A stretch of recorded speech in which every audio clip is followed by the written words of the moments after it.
All right, we are live and back, and we are here tonight with Karen and Jolene from Keap Paranormal, and they also have a site for the Festival of Unexplained, and that's scrolling at the bottom down here. So, ladies, how are you this evening? Good, thank you. Actually, Yeah, I'm it's good, morning thank there for you. you, isn't it? It's morning there for you now, isn't it? We're being little Cinderellas now. This is the witching hour for us. This is time for us to go to the ball. All We right. just need Well, one. no, my question that I usually ask, I try to ask this of everyone, so they can actually let people know about themselves in their own words. Is what got you started in the field of the paranormal? And I guess we can go either way here. Karen, you want to go first? Yeah, normally I say, Joe, do you want to go first? I think usually we're telepathic and it's kind of like, you go next. Yeah. We kind of work it. For me, it's originally been a working medium for the last 5 years. I was basically same as Jerry, a born medium, so I've always been able to do it. Growing up, it's watching the TV shows and things over here, basically. That's what got me started, was all the different TV shows, watching that. There was a show called Ghost Watch over here. And that was one of the first ones, wasn't it, Joe? And it wasn't real though, was it? But it was just, it wasn't. it was just really good to watch. And then moving on a few years, got the opportunity of going on my first investigation. And it basically all happened from there. That was only 3.5 years ago. So I've only been doing this for 3.5 years. Yeah, so basically, that's in a nutshell, that's how I got started. I got this opportunity of these tickets just came up on Facebook. I thought, like, do you know what? Let's go and see what this is all about. You know, one of our friends used to go regularly, and he's like, "You need to come. You need to come." Look, he said, I'm going to arrange. I'm going to get you a ticket to go somewhere. When there's tickets available next time, I'm going to let you know. We all need to go. These tickets came up on a car selling page of all things, because that's what we were looking for at the time, not tickets to an investigation. And it just so happened the investigation was literally at a hotel like 5 minutes from our house, literally 5 minutes driving distance, and it had been sold out for 6 months. And these 3 tickets came available. So my husband and our friend, all the 3 of us went together, and it's kind of just spiraled from there, basically. 2 weeks later, I was part of a team. The team that I actually went to the investigation with, they advertised for a new team member. My husband and I, they know it was a joke, but we were both like, yeah, should we just apply for a laugh? You know, no chance we're going to get the opportunity to join this team. You know, it's our first investigation. They knew it was the first time we ever did it. It's not going to happen. So let's just apply for a laugh. We're not going to get it anyway. And then we got a response saying, yeah, we're going to take you both on. So it just that's kind of how it all started for me, basically. Well, that right there, your explanation of it kind of sounds to me like it was in the stars for you. That it was there waiting for you to discover it. Yeah.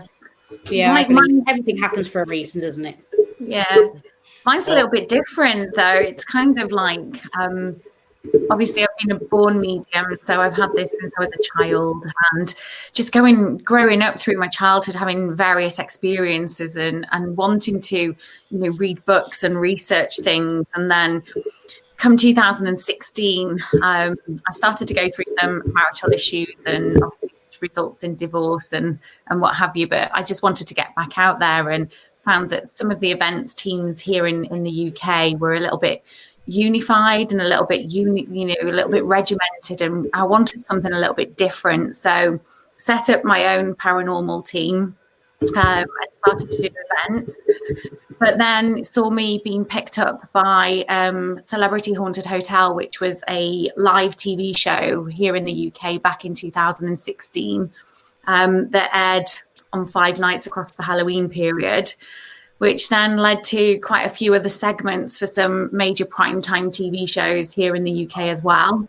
And then I started to do Britain's Scariest Hauntings and the World's Scariest Hauntings, and most recently, Most Terrifying Places. So no stranger to the field at all here in the UK, but also we're both now kind of making waves over in the US, which is fantastic for us. That is awesome. That is very awesome. The funny thing is, I watched that show, the first one, the Celebrity Haunted Hotel, and I didn't know Jolene then, obviously. And then when we did meet was it 2 years ago, 2.5 years ago, however long it was? Yeah. And I said to my husband, when I first met her, I recognise her from somewhere. I don't know where I recognise her from, but how can I recognise her? This is just weird. There's no reason why I'd recognise. She's not been on an investigation we've been on, so I don't know where I know her from. And it turned out it was from watching her on TV. It's a bit weird. So I'm blushing. I'm going red now. It's pretty cool. It is pretty cool. I thought it was amazing when I realised. I was like, oh, wow. Yeah, well, it's great because I've worked alongside Nick Groth as well. I helped him to find the location for the Black Monk House, which he did paranormal lockdown over here, which was brilliant in itself. So, you know, it's I think it's always great when you kind of get to meet these people and, you know, you just realise that everybody is down to earth and everybody's exactly the same as you. Mm-hmm. Yeah. Yeah, I'll confess, I love watching some of the British shows. I've seen a lot of them that are really cool, but I'm kind of not certain of some of the names. I know one of them. Oh, one of my favorites, though, my absolute favorites, is the Doctor Who series. I absolutely love that. But I think Black Mirror is another one that was a British show, if I'm not mistaken. Yes, it was. Yes, and I love that one. That one was really, really well done. So, but enough of that. I don't want to get off on too much of that. We're here for you. We're here to hear about you guys. So, do you have any interesting experiences throughout the time that you were doing this that you want to share with us? Go on, Joe. You got to tell them about the EVP. Oh my goodness! Which one? EVPs are awesome. The one when you were in America. That's just that was just fantastic, to be perfectly honest. We've had a couple of airy moments, haven't we, throughout the UK investigations that we do. Yeah, but a few. I think the one that kind of sticks in my mind is the one that I came to Detroit to spend some time with my friend Todd Bonner. He took me to the Eloise Asylum down in Detroit, and I'd never been to the place, never looked at any TV shows. But prior to my arriving in the US, I had a very vivid dream about a staircase, which was really strange. And I literally had seen what I could only describe as a staircase that belonged in a house. And it had orange and blue paint peeling off the walls. Now, obviously, being a medium, this obviously was significant to me, and I couldn't understand why. But the gentleman who'd actually told me about this was named Robert. Now, as I was going around the Eloise, it was coming to about dusk time, so around about 4:00, and we're talking just the day before New Year's Eve. So it was December the 30th last year, and as soon as I walked in, I was met by Joe Posey and his wife Tonya and their daughter Marley, and a couple of other Tonya Fightmaster was there as well. And there's about 6 of us. And literally, they said, "Have you ever been here before?" And I said, "No." I said, "I'm just intrigued to find out what's happening with the activity. I've heard so much about it, but I've not researched anything. I just want to come and experience what I can experience." And I'm walking down through the main cellar hallway. I was I was picking up on a negative, like a negative entity. I wouldn't say he was too negative. I just wanted to say like he was a male entity who was flitting in and out of all of the rooms, but making me feel like I wasn't welcome there, but also other people weren't welcome there. And as I was doing this like kind of walk around, I had my voice recorder on. And I was talking to everybody saying, this happens in here, this happens in here. And, you know, one of the girls was like, oh my God, you know, there's no way you could know that. And literally we walked to the end and there's like a small ceramic room right on the end of this corridor. And there's a couple of double doors at the back of it. So if you stand and face the ceramic room, right behind you is some double doors that are chained together. And we were all stood in a circle, and he was saying to me, I'm going to scare you. I'm going to scare you. And I was like, I know you're here. You can't scare me. You know, this is not going to happen. And we were just all chatting. And on the voice recorder, you can actually hear me say, can you tell me, Joe, where this staircase is? Because I've been having dreams about it. It's got a window at the bottom. It's got a window at the top. It's got blue and orange paint on there. I said, but I can't seem to see it anywhere here. I said, you know, can you tell me where it is? Because bearing in mind, these guys do tours of this place every single day and every single weekend. So they would have known where this staircase was. And then just out of nowhere, this voice over my right shoulder said, I told you that. And literally I jumped out my skin and I thought, you scared me. I can't believe this. But sure enough, I was the only person who heard it. And then it wasn't until I played the voice recorder back that everybody else had heard it. And then 3 minutes later, Marley said to me, I think I know where that staircase is. Took me through to the main entrance. And sure enough, there it was. Blue and orange paint peeling off the walls, everything that I'd seen and everything that I'd described. Wow. And then the best bit was I went to go and see Brenda at the Eloise Historical Village, and we were looking at some of the artifacts in there. And she was so kind, and she gave me a book that when I went home, Todd was working the next day, so I stayed home and I was reading through this book. And I came to a page, and some of the names that I'd mentioned through the medium walk around had actually come up inside this book. So there was a nurse called Agatha that I'd mentioned. This gentleman called Robert was also mentioned. And when I opened up the book to the pages where all the doctors were stood, Robert was exactly as I described him, right in the center of this book. And his name was Robert. So that's just something that I've never... You know, I've never come across that before, and it was just one of those wow moments. And I don't think anything's going to top that quite yet. Oh, that's pretty cool. And EVPs again are awesome. When you they are EVP, those are the best proof you can get. It's a little difficult to really get anything like camera, but it is fun also when you can catch certain things on camera. Yeah, it is. So, Karen, was there any kind of experience you've ever had that kind of you would want to share with us? A few. We've got one location that we've been to on many occasions, and we always seem to get a lot of activity, and we tend to always go in the same group, don't we? And yeah, most of the time that we've had the interaction, it's been myself, Jolene, and a friend of ours, Gary, and my husband, Eddie. And we've had the same spirit come through multiple times now, haven't we? Jolene's actually seen this spirit lady in my house.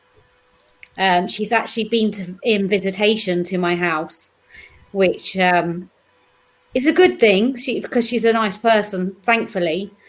But it's not very often you can say that you've had experience at a location, had gone into trance mediumship, and I led the group. The one evening, I actually led the group whilst in trance to a different area. Basically, is it 3 miles of tunnels, isn't it? Mm-hmm. Underground. Yeah. There's no electricity at all, so it's completely dark. It's cold. It's damp.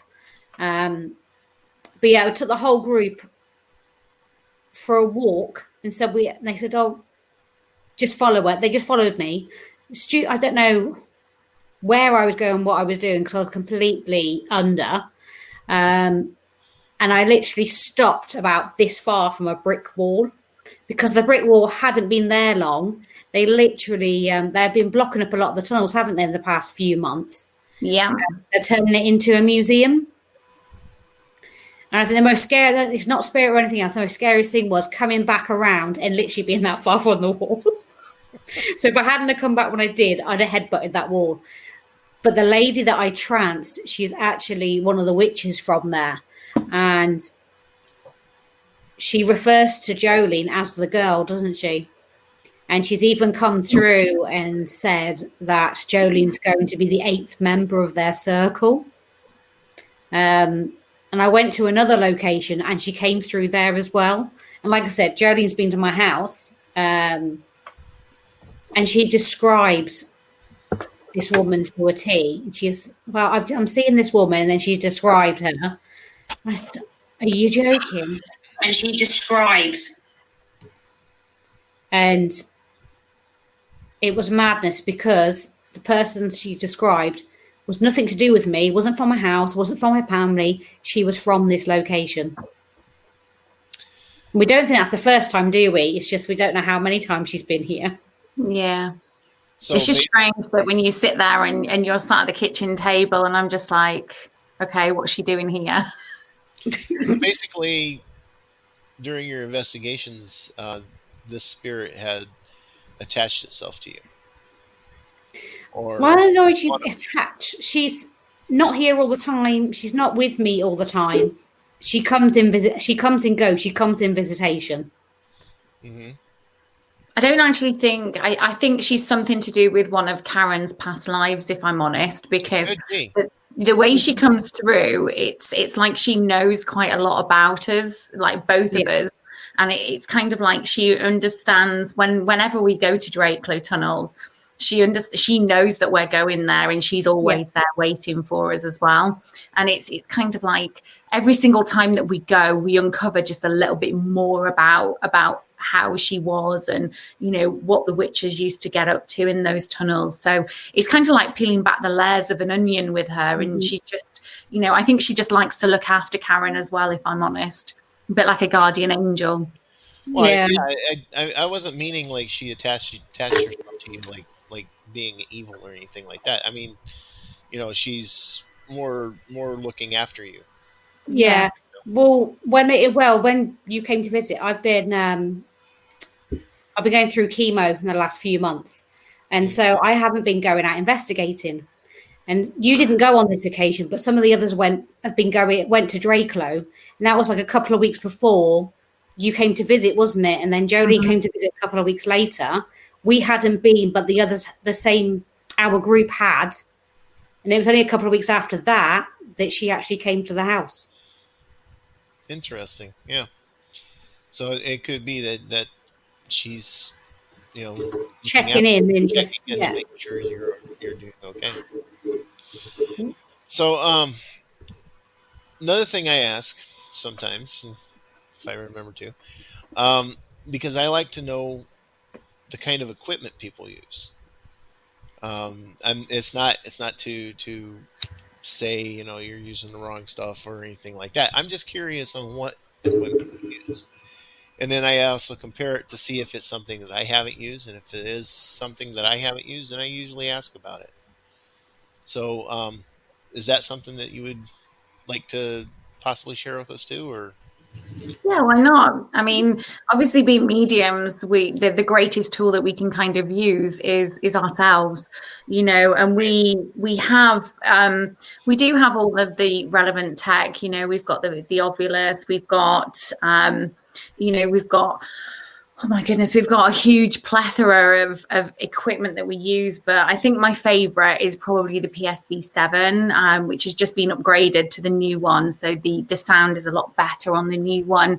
But that's the kind of thing that we like, because I always think that when people go on paranormal investigations, they don't just want to see the visual effects. They want to see the sounds. They want to hear the voices. And There's nothing more satisfying for guests when they come on our events to actually listen to something relevant and answers to questions that you have. So a bit like the EVPs, really. We always have a voice recorder on us as well. So or a few. Yeah, few is always the same. I think, well, Eddie and I have got like 5 different ones because they all work off different frequencies. So I think we got about 5 now. No, 6, because I had one as a gift for my birthday this year. So we got 6 now. That's a point I never thought of. Those working off of different frequencies. Yeah, more than we always do that. Yeah, we always do that because it doesn't matter where you are. If there's 5 of you all together, you've all got a voice recorder. Some of the voice recorders have picked up different things that the other voice recorders haven't, and you can even have things as well. We've had so many. We've had clear EVP have me before. There was 5 or 6 of us, like you just said. The other recorders didn't pick it up. The one recorder did, and it was a Class A EVP. Everybody heard exactly what it said, right? And there was no mistake in it. So EVP, we do like our EVPs, but then Eddie's built us a radio, hasn't he? So we've got a radio of our own that he's built for us that we take out with us, and we've had some really good responses through that. That's working well. So the radio you're talking about, that would be similar to a spirit box, right? Yeah, it's similar to a geoport. So it's very similar to a geoport. So it's got everything on the inside of there, but it's a one-off. Eddie's made a couple of instruments for us, so to speak, that is just bespoke and one-offs that are just relevant to us. Okay. Well, I'm just kind of curious, but it's pretty cool that you guys are mediums. Do you work with crystals at all? No. Like I say, I don't personally have lots. I've been bought, I don't know how many, especially when I was going through treatment, the amount of crystals that people bought me, I have no idea what half of them are for. But I kept getting these parcels coming with different crystals and things in, and this is good for this, and this is good for this. I haven't got a clue what any of them were good for now. I've got a few, but I don't actually know what any of them are really for, to be honest. See, I'm really lucky because my mum's a witch, so looking for crystals and things like that, I usually just point people in the direction of my mum and just say talk. I've got no idea. I'm not a crystal person, and I think when you're in the paranormal, you either have one guys. There's a lot of mediums out there who use different. And I'm going to say tools because we always say different mediums use different mediums, and it's kind of not right. But they use different tools. So obviously being a natural medium, I don't need the cards. I don't need, it's just literally straight into, talking to spirit and things like that. And some people use cards just to give them a little bit of a helping hand, which, that's brilliant for them to do if that's what they want to use. But it's just, I try not to use anything if I'm honest, just in case something goes wrong, because I'm a bit clumsy. Yeah. No, I was just kind of wondering because I've talked to some mediums who use the tarots, and then they also use crystals and candles and seance and the meditations and stuff like that. But the way you're describing yourself, Jolene, you're one of the upper echelons of the. Yeah, I'm like one of those little Pandora's boxes. I think if I did a podcast last night actually, and literally as soon as the guy said, "Oh, does anybody want to read?" and it was like this box just went and just opened, and literally 21 readings later, in about half an hour, I was absolutely shattered. And all the comments that were coming through were spot on, and I had so many lovely messages on my Facebook just to say, I can't believe you said that, and that's so true, and this is what's going on, and it's kind of like you feel a bit like a counselor sometimes, but I don't mind because I love helping people. But I think you are though sometimes. I generally do believe that, and I think, unfortunately, sometimes people book a reading with you because they think you've got all the answers and you're going to tell them all the answers. And sometimes oh, well, I thought, well, if I came with a question, you were going to answer my question, you'd know all the answers to it, but no. Yeah, and I We just don't have all the answers, unfortunately. Yeah. We have a few, but we can only give you what Spirit give us. And that's how we I think giving people advice as well is totally the wrong thing, because this isn't coming from us.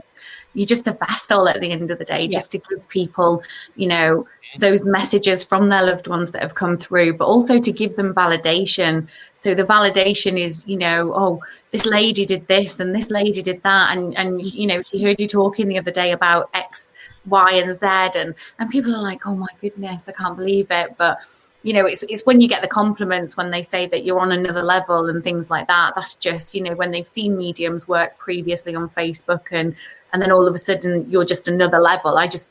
To me, that's amazing, because I don't think I've ever had that confidence in myself to kind of sit back and go, oh yeah, I'm great at this. But, obviously Karen knows what I'm like, but it's nice, it's humbling. It's really nice.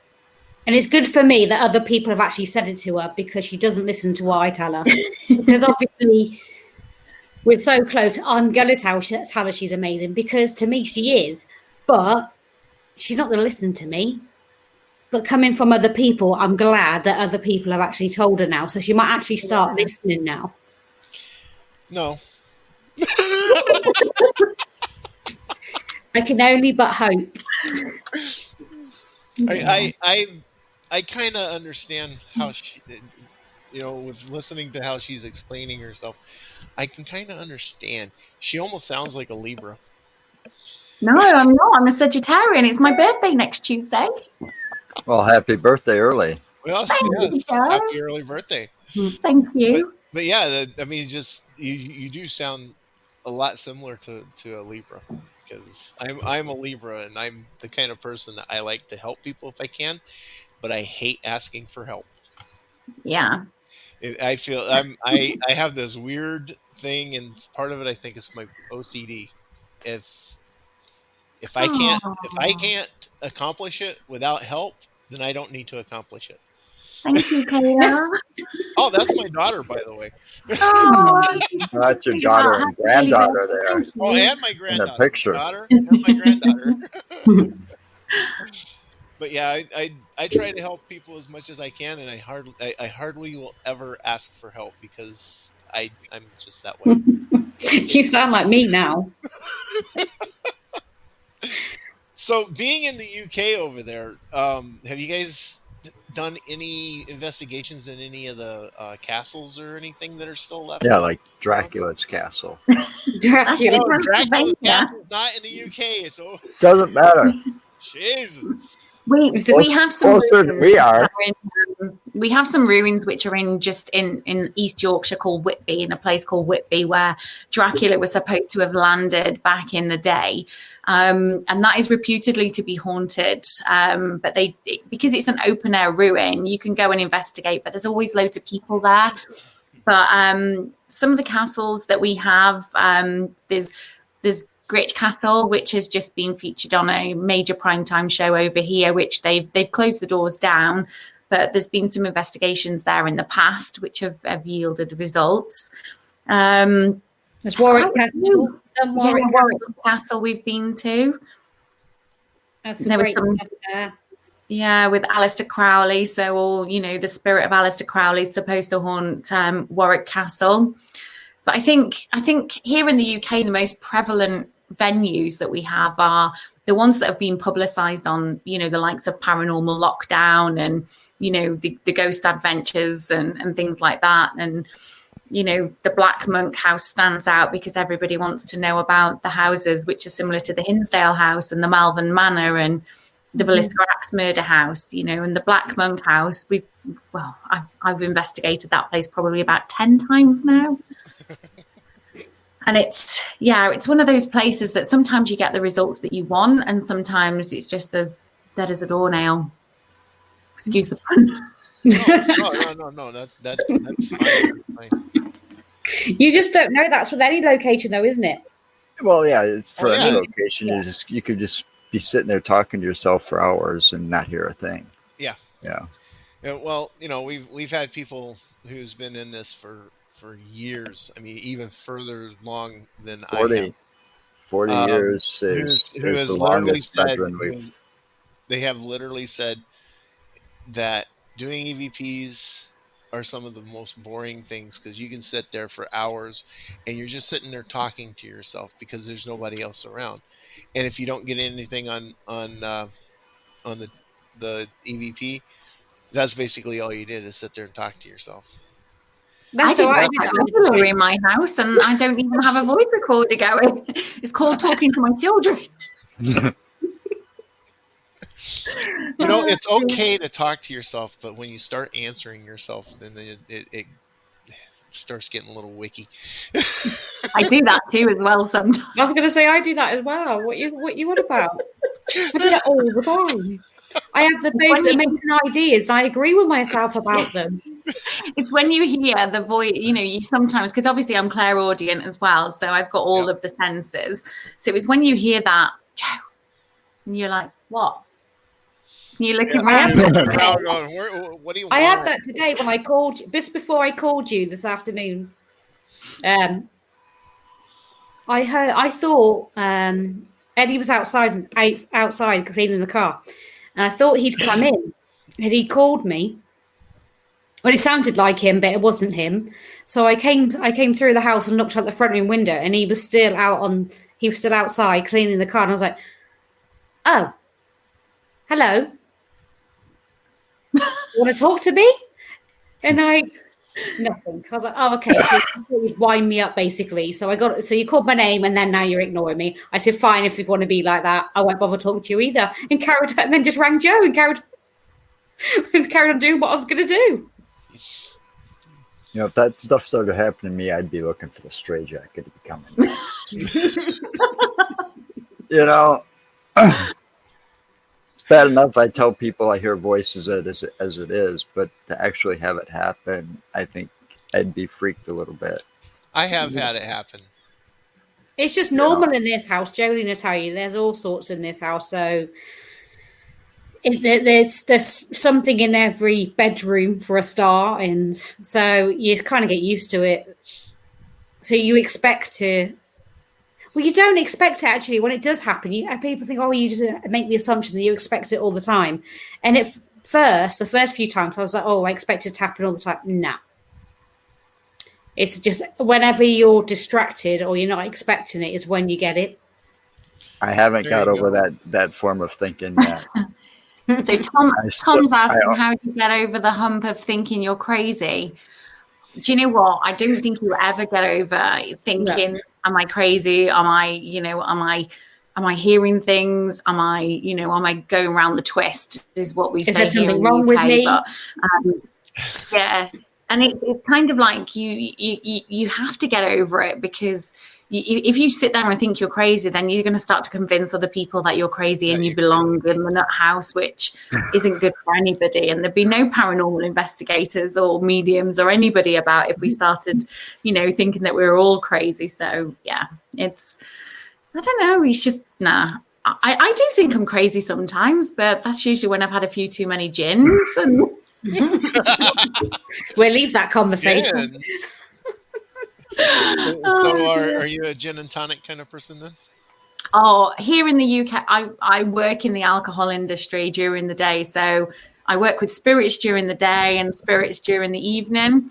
So it's always cool. So we have a lot of flavored gins here. So it's always nice to have gin and nice tonic waters. There's nothing wrong with a nice gin. I never used to like gin, and then I made a friend of ours with some homemade gin. He makes all sorts, and I tried that, and it's already felt, wow, that's it. Now I like gin. I'm like, what other flavors they got? What else can we? I went shopping today, and I found a strawberry and black peppercorn one, and I was like, I've got to try that one. No, I want to try the Cola Cubes one. Interesting combination. You guys in America, though, don't have the flavored gins, which I find unusual, because you have. What do you mean they don't have the flavors? No, they don't. They have the London dry gins. We have Tanqueray. They have. They don't even have Gordon's over there. They have Tanqueray. They have Bombay Sapphire. I don't drink that kind of stuff. When it comes to, if I drink at all, it's Kentucky bourbon. Oh, you see, that's good. I'm disappointed now. I am a bourbon single batch. It has to be single batch, and it's got to be aged at least 9 to 10 years.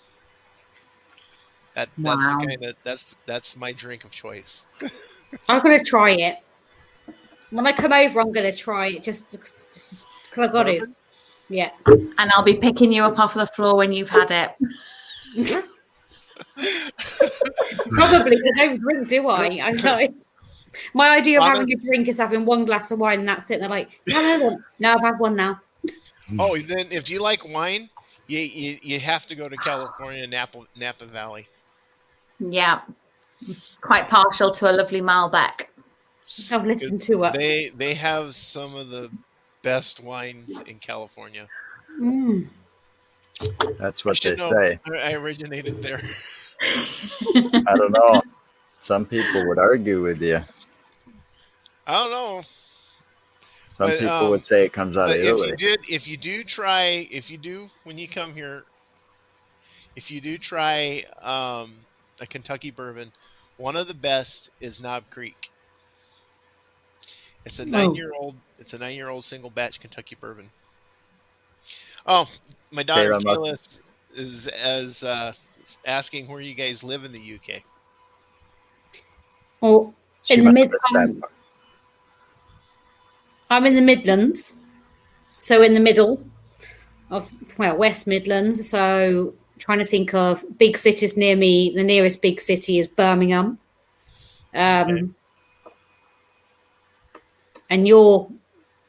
Well, I'm just outside of Leeds, so it's kind of... I'm in between at the moment, though, because I spend a lot of time at my partner's house and I spend a lot of time here. But I live in Leeds, but I spend a lot of time in North Wales as well. Okay. And that's in conjunction to the City of England. Where is that? You mean the London city? Or London, I mean. Yeah, I meant okay. London is probably 2 hours away from Karen and probably about 3.5 hours away from me. Okay. So you're about 4 hours away from Edinburgh in Scotland for me, and about 5 hours for Karen. Okay, so you're a little further to the north. I'm further north. Yeah, goes further north, and I'm in the middle. I've seen maps of England. I've seen and where London is and stuff. That's why I'm kind of. My daughter calls me the human GPS. I hardly ever get lost. Well, basically, if you look on the map of England and you see like the big nose that juts out on the right-hand side, if you just look straight across that line where that nose ends and smack bang in the middle, that's where I live. And then if you just move that cursor down slightly, just a little smidgen, that's where Karen is. Yeah. So you're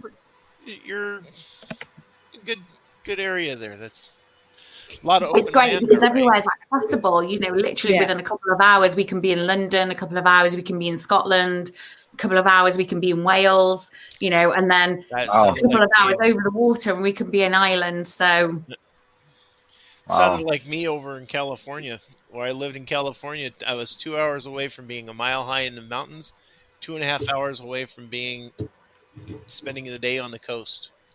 Wow. And we're 5 hours away from being in Las Vegas and spending the day there and losing my money. See, I'm only about 10-15 minutes from one of the main airports as well, so I'm all right. I haven't got far to travel if I want to jump on a plane somewhere. Not that we can at the moment anyway.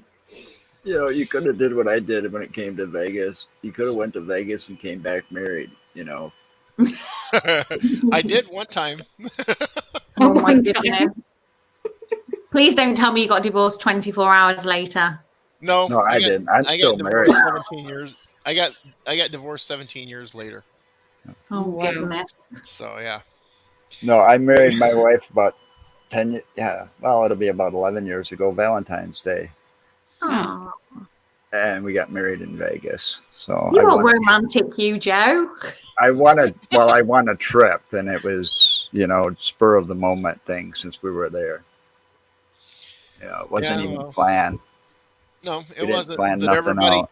everybody kept telling them that they were going to come back married, and I'm the Nope. only person. I'm the only one pretty much that said, "You do what you're going to do, because if you go and get married, it's on you. It's up to you. If you think it's the right thing to do, do it. If not, then come back." Still, Yeah, we didn't think about it until the night before we left.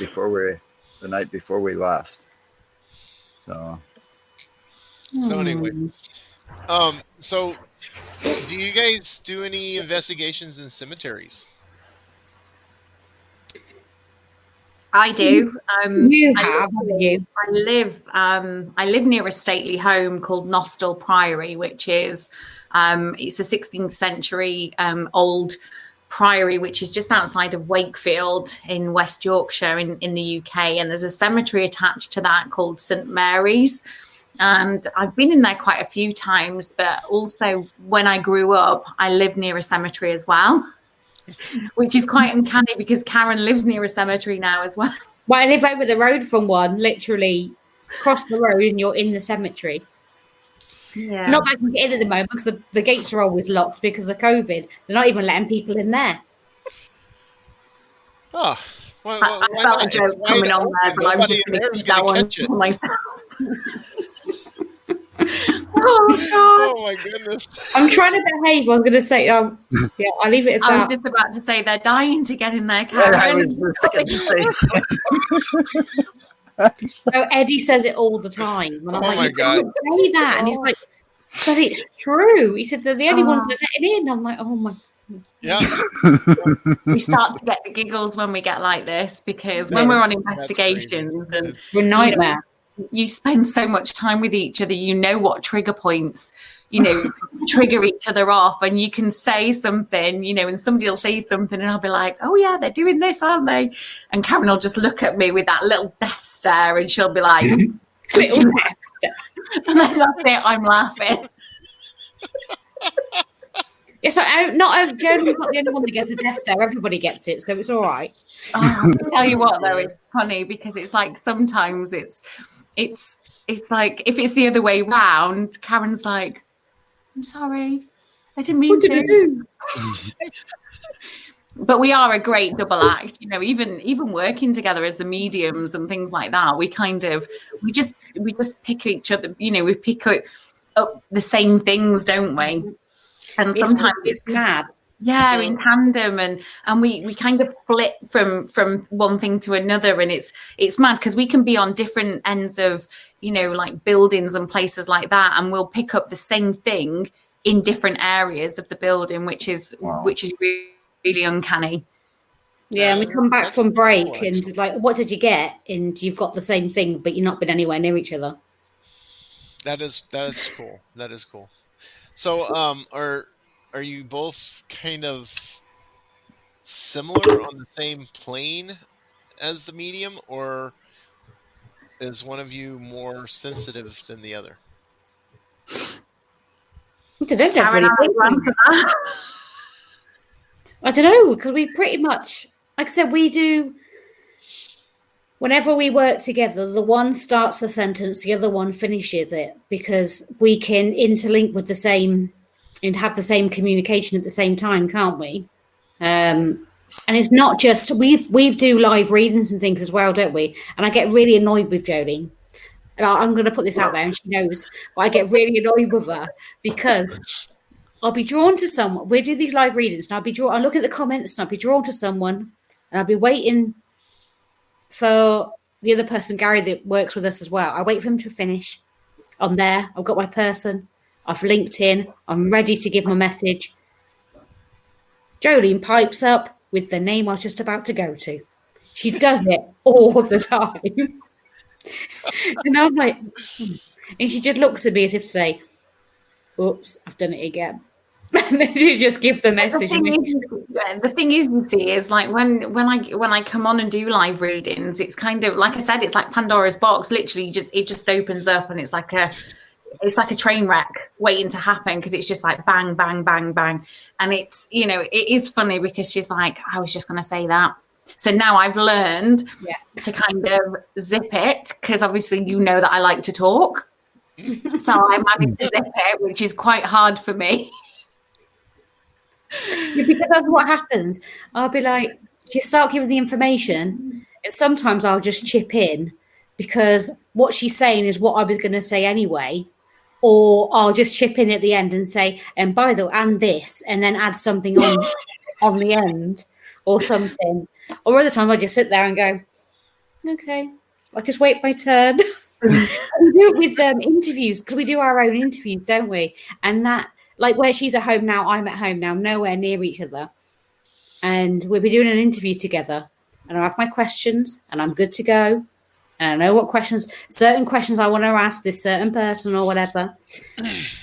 And then she comes out and asks my questions. I'm like, will you stop asking my questions? She's like, I'm sorry, I can't help it. I don't mean to.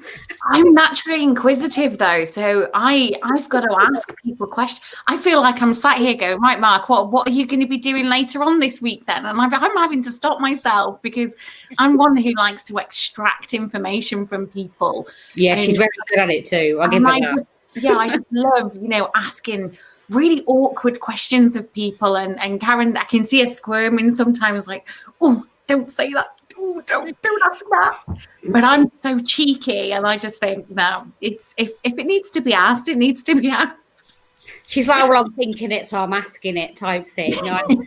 But now, because I'm used to doing them more now, because it's took me you've done them for a while on enough, haven't you? And you're quite used to that type of thing. And obviously, Jolene doing the TV stuff and whatever, so she's used to all that sort of thing. But I decided to start doing it. And I stopped doing it for quite a long time. I've only recently started doing it again, probably in the last 4 months. And now I'm like, you know what? This is my opportunity. I'm going to ask this. So I'm just out there now, and I just ask anything and everything. I thought they're either answer it or they won't. It's quite simple. We have had a couple of occasions I've asked something and they've kind of completely skipped the question and started talking about something completely different. We had that at the festival, didn't we? We won't say who, but there was a couple of people at the festival we interviewed, and we had some questions. It was pretty obvious they didn't want to talk about that certain thing or that topic or whatever, and they just kind of glossed over it very quickly. Like, okay, moving on. Thought I'd try my luck and just ask anyway. Okay. So, since you brought it up, the Festival of the Unexplained, can you give us any idea of what that's about? Well, to begin, I started doing one-day events 2.5 years ago, and they developed into something bigger and bigger and bigger. And then this year, it got to the point where they were getting so big that I finally put my hands up and was like you, Mark. Put my hands up and went, I actually need help with this. I can't do all this on my own. As much as I have done, and I've run myself ragged all this time, I can't anymore. And then Jolene and I started organising stuff together. It was like, should we do a virtual event? Because we couldn't go out, so we decided to do a virtual event. Right.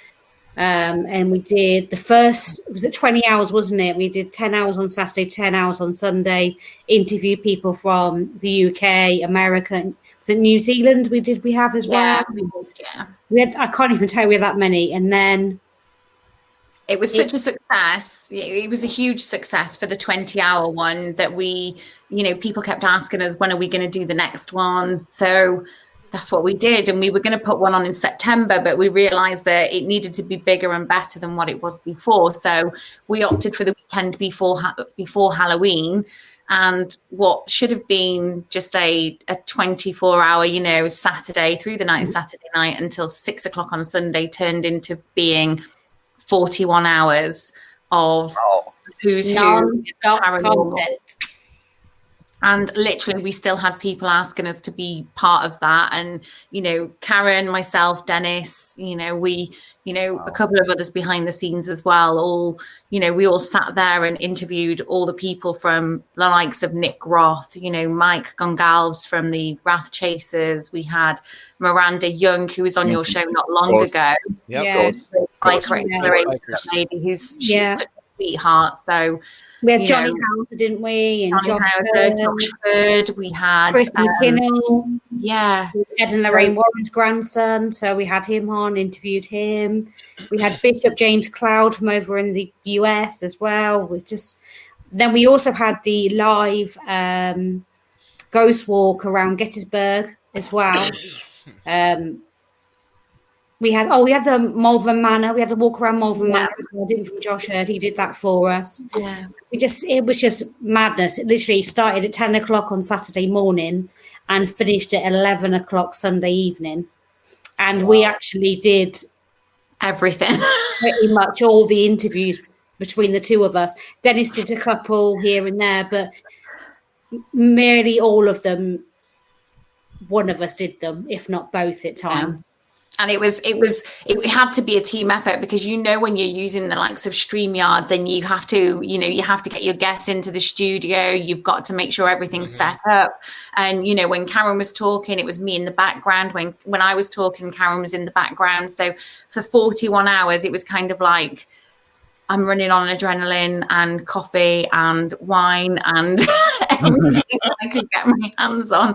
But I think when we dropped the video for our Bosworth event, which is taking place in September of next year, which is our physical event, I think every single bit of emotion came out, didn't it? Because we were just 8 o'clock on the Sunday night. We were undecided because we'd already we'd been organising this event for next year, and we were like, right, shall we just announce it? You know, we're having such a huge virtual weekend with guests from UK and America. Shall we just announce it that weekend?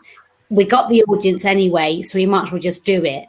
So we decided on the Sunday, we were like, are we going to definitely do it today? We're like, yeah, come on, let's do it. And literally put a post out on the Sunday afternoon saying at 8 o'clock, there's going to be a big announcement.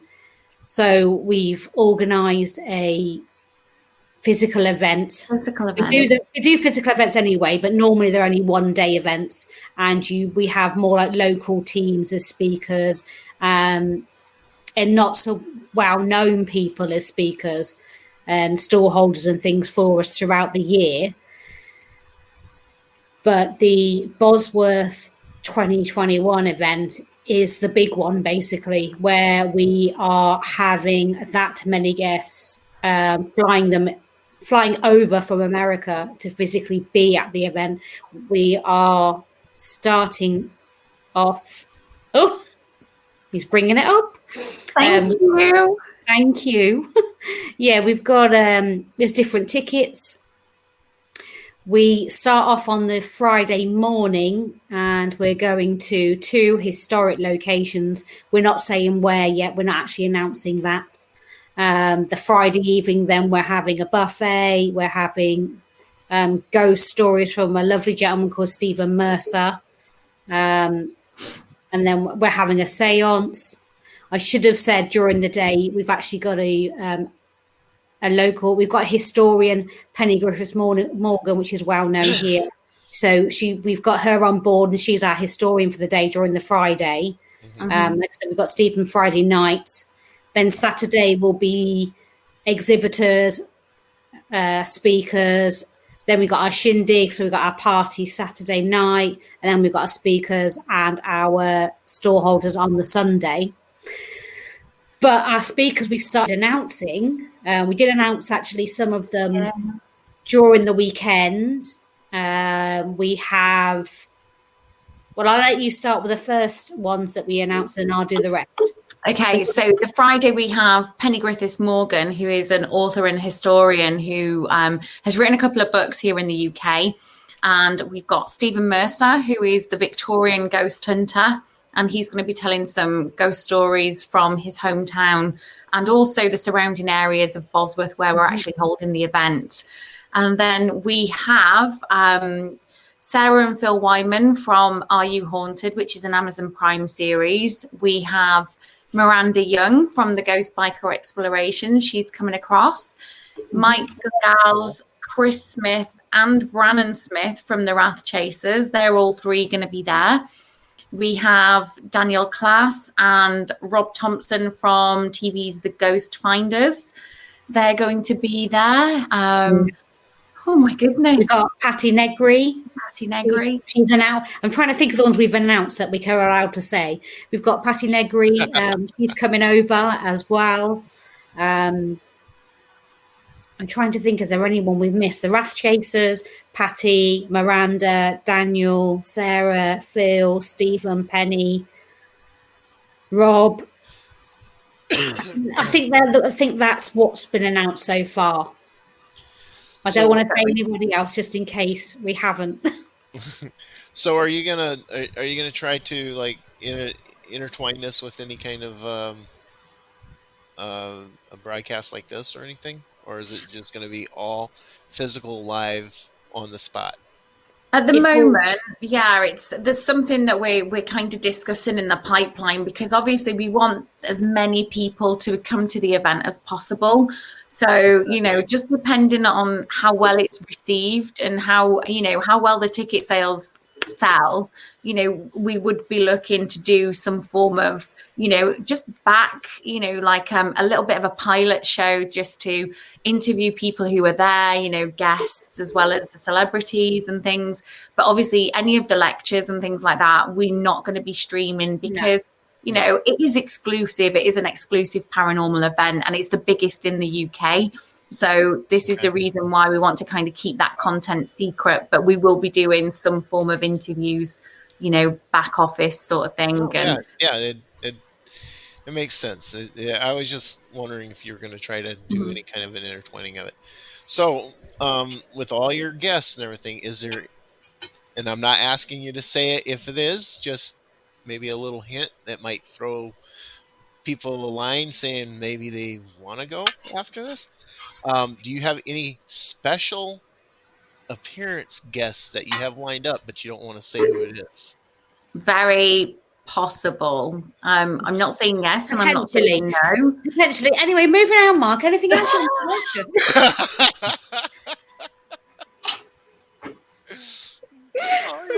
you throw something like that at Look, you've been listening to me too much, and just throw the questions out there.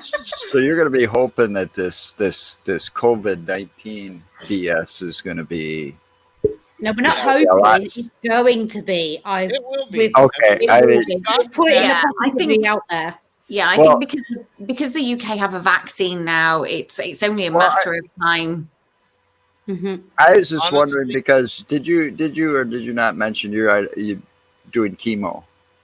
Did I hear that right? Finished now. I finished. I finished in October. Well, that makes this present condition more dangerous for the people like you and me. I've been through chemo and radiation treatments, big time. I had leukemia, so yeah. I've been kind of like under house arrest since it started. Same. Yeah, I've been like that since March. So I moved into this house that I'm living in now. I moved into it, and then the week after we went into lockdown. Within 2 weeks of moving into the house, I was still working because I'm a support worker with young ladies with adults with autism. So I was still working. So we moved in, went back to work for a week, and then 2 weeks after we moved in, I was diagnosed. So I've been literally in lockdown since 2 weeks since I moved into my house. So I haven't even been to the local town or anything because I've not been allowed to go out. So we're both in the same, because it's the thing here. They're doing all the elderly first, and then support workers, and so on and so on and so on and so on. And then it's wherever you come on the list is when you get the vaccine. Right. So they're doing the elderly first over there? Yeah. Then they're going to be doing the health workers and the essentials? Yeah, people that are working in the care homes and things, they're going to get done when the elderly get done. So they're all done, I think, at the same time, aren't they? Yeah, because they were talking about the first responders here, the ones that are the nurses and the doctors that are having to take care of the Yeah, patients that are all the health workers and all that. Yeah, doing them up first, and then hitting the elderly after that, and then working their way down. That was that's what they're doing here. the plan. So yeah, but yeah, the vaccine that we wind up getting is from Pfizer, and God, I can't remember the name. BioNTech, it's a German company. Yeah, Yeah, they I actually trust that vaccine more than I would any of the others, because Pfizer has a good reputation of being a fairly good um, pharmaceutical company. So anyway, is there anything else that you'd like to add to for tonight, or? Well, going back to the festival, with the tickets are on sale now. There's different tickets. There's four different ticket types.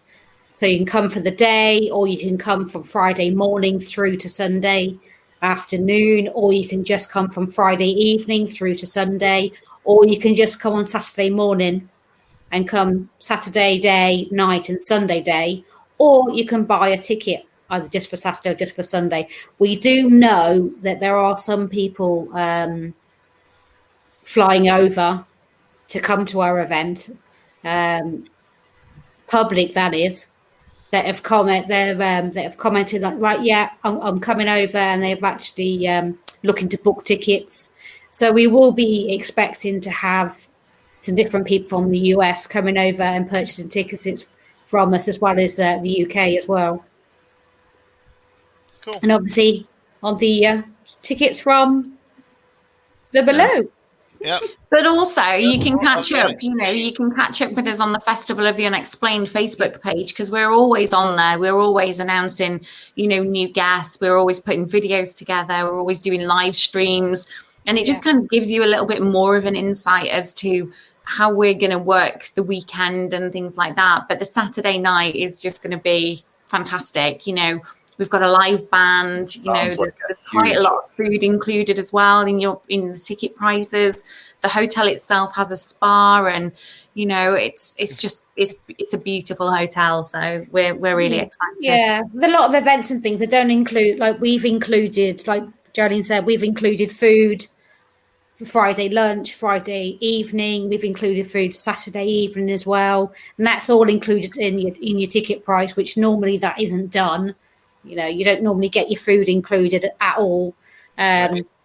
So we've just tried to do things a little bit differently, and we also understand that obviously with COVID at the moment, how hard it is for people financially. So what we've done is we've introduced payment plans as well. So people want to chip away at their ticket prices, they can do, and we're quite happy to do 4 monthly installments, or 3 monthly installments. It's just, manageable for people, because we know for people to come over from America, it's air tickets, it's the ticket to the event, but also it's the hotel as well. But I can guarantee if anybody does come over from the US, they'll be made to feel very, very welcome. But also they'll have the best time with us UK girls. I'm pretty sure my medicine's legal there too. Joe, your medicine's legal almost anywhere except for here. I know, that sucks. But yeah, everybody's welcome. Like I said, you can purchase your tickets, and you don't have to pay for it in full. That would be fun as can be, man. Like I said, I have never in my life been outside of the United States. I've even had the opportunity to go to Mexico, and I never took it. I didn't either. Wow. I had the same. I had an opportunity like that once too, and I didn't do it. So I'm just, just kind of stuck here. but that just sounds like a really awesome event that would be just totally fun all weekend long, because I've seen some of the events that they have here, and they don't go all out like that with bands and. He went there, Joe. I've just seen He that. went there.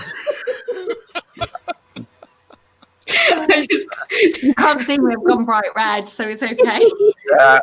We got a nickname for that guy. He is, yes. Dr. Perv. Dr. Fray. And I'm the one that gave him that nickname, thank you. I did that. No, I did. No, I did. I'm the first one that Or whatever. You're the one that took it further. Oh, wow. Anyway. On another note, not only do you get to see all the celebrities, you get to see Karen and I as well. Yes. We'll be on hand, Tom, That to would sign be your great. autograph if you That would wish. actually be great. And they said that Miranda Young was on that ballot too. I know. Yeah, Miranda Young, yeah. She's one of our guests as well. We had her as a guest. She was awesome. She's lovely. Is she going to be one of them? Yes. Yes, she we is. talked She to her is too. such a sweetheart, and we interviewed her for the festival, and she's super lovely. So yeah, we thought she needs to be part of our Our event, weekend. definitely. So we've We done. talked to her and Christy Sumner. Yeah, Christy's Christy's lovely. lovely as I well. interviewed Christy. She was part of not the last festival. She wasn't part of the October one. Christy was part of the August event that we did. Cool. She's lovely as well. Like I said, we basically, the August and the October events, we tried to have different guests basically for both. But anybody who wants to go back and look at those, they're on our Facebook page. The October one is also on the website. So if you want to go back and watch any of those streams from any of the interviews we did for that, then you can go on there and watch them. They'll still be on there. And they're also on our YouTube channel as well. So you can go back and watch. So, did you want to plug any of those? We've got your Festival of the Unexplained down here. Your YouTube channel. Would you like to give So that's just youtube.com, Festival of the Unexplained. Then we've got the, nice and simple. Facebook. How do they find you on Facebook? Yeah, and then Facebook is where we're on there too. So you can find us on Facebook or on Festival of the Unexplained as well. So, like I said, we've got Facebook, we've got YouTube, and we've got our website. So if you're interested in tickets, then the website's the place to go, which is scrolling across the bottom of the screen. Yep. Right. All righty. Well, Joe, anything else? Nope. This is all I got to say. Is this is going to be our last show until next year. Yep. Merry Christmas and Happy New Year. So everybody have a Merry Christmas and Happy New Year, and we'll see you after the holidays. Yeah, Merry Christmas, everybody. Wow. Happy holidays, everybody. So, and at the same time, I'm going to say happy birthday to my oldest daughter, because Aw. today is her birthday. Oh, happy Happy birthday. I don't know if she watches or not, but Oh. so stay safe, everybody. Till next time. Yep. Stay safe. Remember, the vaccine's on its And way. Thank you for joining us tonight. Yes, Thank you for having Thank us. you for coming in and Thank you for having us. It was great. So here we go. I gotta